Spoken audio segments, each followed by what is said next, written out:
Let's say that you're minding your own business and suddenly the Terminator comes from the future to get you because someday you're going to lead the resistance against your computer overlords. John Connor, though, he pulls up and he's like, "Come with me if you want to live." But then he says that you can take one camera with you. What camera are you going to take? Me, I am definitely going to take the Olympus Om-1. And I'm saying this even after I've owned multiple full frame cameras like the Canon R5 and the Sony A7 IV. And I recently used the newer cameras from Fuji like the X-H2S and the GFX 100S.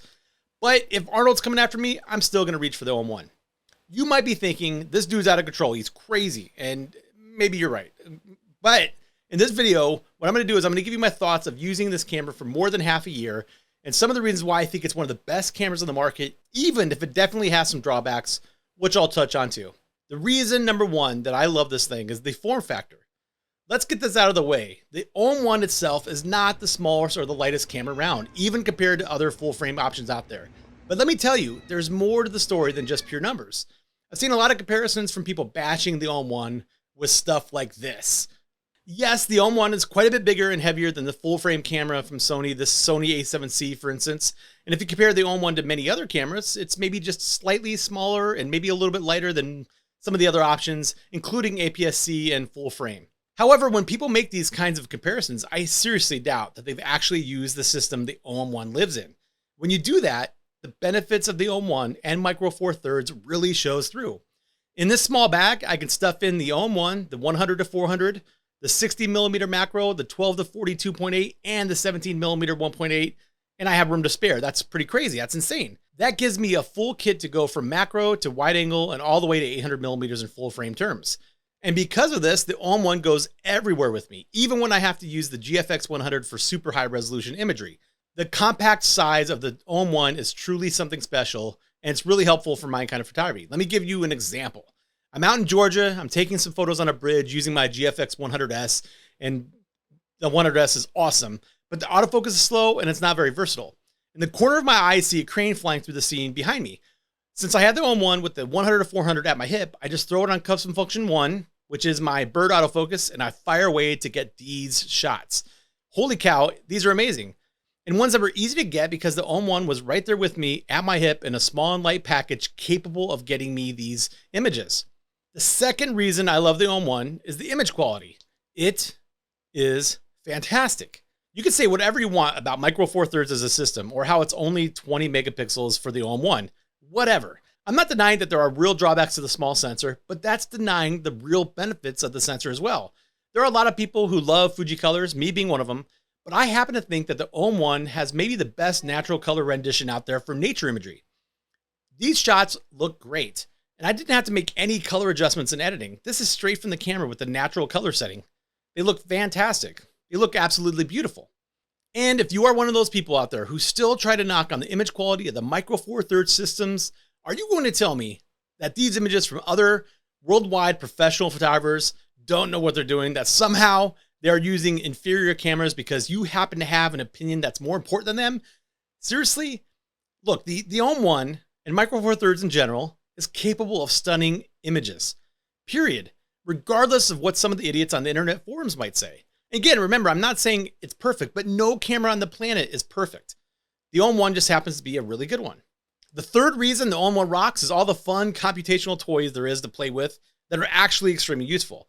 The Terminator might be from the future, and in some ways, the Om-1 feels like it too. We have multiple high-resolution modes to use, including handheld and tripod modes. Here is a 50 megapixel handheld shot I took recently. The resolution benefit is very noticeable when you zoom in, and while it can't compete with the quality of full frame or medium format 50 megapixels, it's probably better than you think. It's not a gimmick. And here is an 80 megapixel shot I took in the middle of a river in Tennessee. The fact that this photo has this much resolution and detail out of a 20 megapixel camera is just amazing.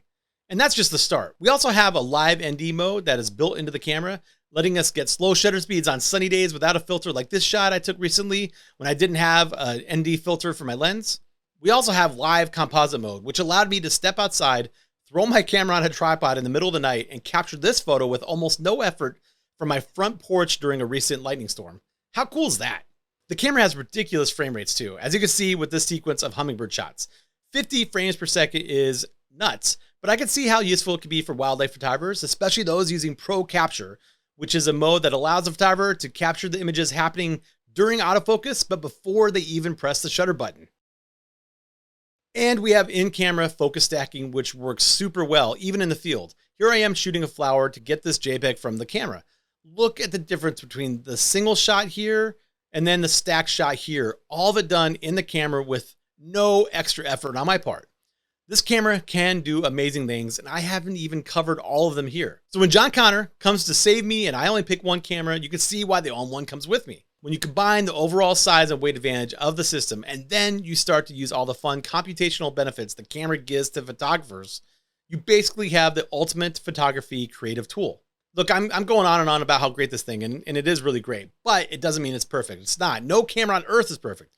There are a few ways that the Om-1 struggles. The first is that, although I do think that the Om-1 has world-class image quality, the photos in general have more noise compared to the other larger sensors. There's no denying that. When you consider the physics, the small sensor does have disadvantages, but as I continue to shoot with the Om-1 more and more, I find that I've been able to overcome many of these. To get the most out of the Om-1, for instance, you really do need to know what you are doing with the camera.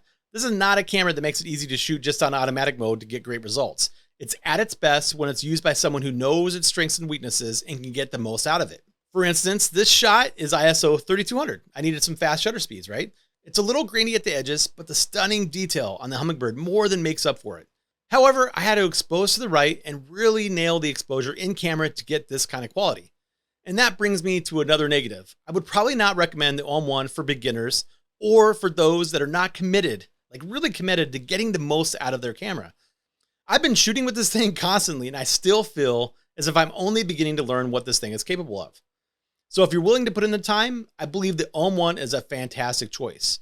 This camera is a little box of awesome. It's one of the most versatile cameras I've ever used. It gets me shots that I probably don't otherwise get because of the computational modes, and the image quality is fantastic. So yeah, when I need crazy high resolution, I use my GFX. And when I need maybe a little bit bigger sensor and a little bit less noise, I'll use my Fuji cameras. But most of the time, when I need a Swiss Army knife that opens up all kinds of creative options everywhere I'll go, I'll choose the Om-1. This review has taken me a while to do. I've been thinking a lot about what I want to do on YouTube as far as reviews goes, and I think that reviews can be useful, but we all have to remember that the single most important aspect of photography is you. It's not the camera. I'm more interested in what the cameras and the lenses and the accessories, what can they do to help us achieve cool results? And I truly believe that the Om-1 allows me, personally, and maybe others, to shoot with more creative freedom than most other cameras out there. If you have any comments or questions, throw them down below, and make sure to check out the link to my community so you can share some photos and learn together with a group of other like-minded photographers. Until then, don't let the Terminator get you. I'll be back.